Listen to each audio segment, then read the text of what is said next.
Colour দেখে জিভে যেন জল চলে আসছে। যারা কখনোই শুটকি খাননি তারা এইভাবে যদি শুটকি রান্না করে খান তাহলে আপনাদের এত এত বেশি ভালো লাগবে যে আপনি শুটকির ফ্যান হয়ে যাবেন। আর নর্মালি আপনি যদি নাই খেতে পারেন সেক্ষেত্রে এটা আপনার ব্যক্তিগত উইশ।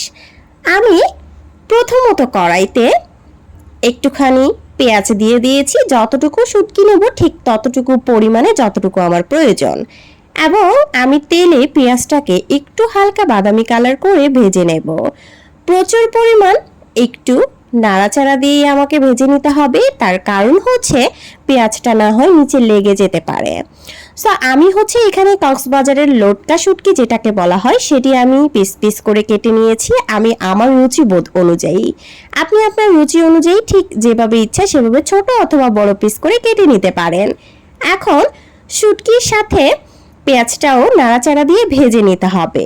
যত বেশি সুন্দরভাবে আপনি নাড়াচাড়া দিয়ে ভেজে নেবেন আপনার এই শুটকি ভুনাটি ঠিক তত বেশি চমৎকার এবং মজাদার আসবে।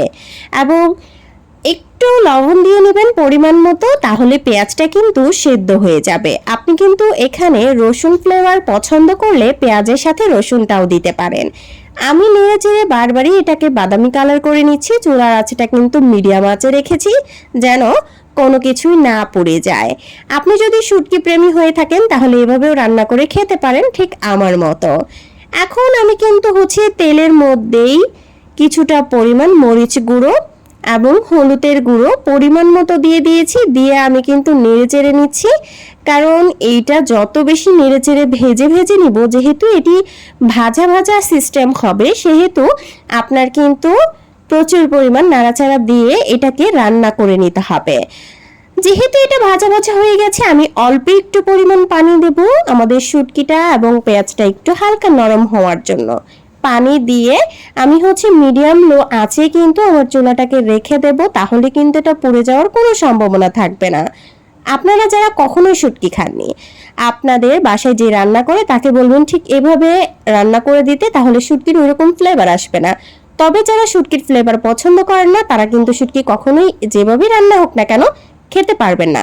আমি প্রচুর পরিমাণ শুটকির গ্রানটা অনেক পছন্দ করি, কম খাই আর বেশি খাই, আমার ফ্লেভারটা অনেক বেশি ভালো লাগে। যারা শুটকি প্রেমী রয়েছেন তারা কিন্তু অবশ্যই অবশ্যই ফ্লেভার কখনোই যেতে দিবেন না শুটকি থেকে।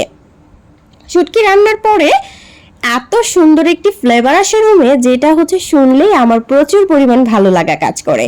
তো আপনারা দেখছেন যে রান্না করে নেওয়ার পরে এটির কালার কতটা চমৎকার এসেছে এবং লালচে লালচে একটি ভাব এসেছে। শুটকিটা মূলত হালকা একটু ঝাল ঝাল এবং তেল তেল টাইপের, খেতে অনেক বেশি মজা লাগে। তো আপনারা কিন্তু নর্মালি কোনো প্রকার ইফেক্ট ছাড়া এখানে কালারটা দেখে নিতে পারতেছেন আমার আসলে শুটকির কালারটা কিরকম এসেছে। সো আজকের এই রেসিপিটি কিংবা ভিডিওটি আপনাদের যাদের অনেক ভালো লেগেছে তারা ফ্যামিলি এবং ফ্রেন্ডসদের সাথে শেয়ার করে দেবেন, এবং প্রিয় মানুষটাকে কিন্তু ভিডিওটি শেয়ার করে দিতে পারেন যেন সে আপনাকে ঠিক এইভাবে রান্না করে খাওয়াতে পারে। সো এটা কিন্তু আপনার জন্য দারুণ একটি বুদ্ধি, এবং সুন্দর একটি কমেন্টস করে যাবেন। যদি আপনার ভালো লেগে থাকে অবশ্যই কমেন্টস করবেন, যদি খারাপ লাগে তবুও আমাকে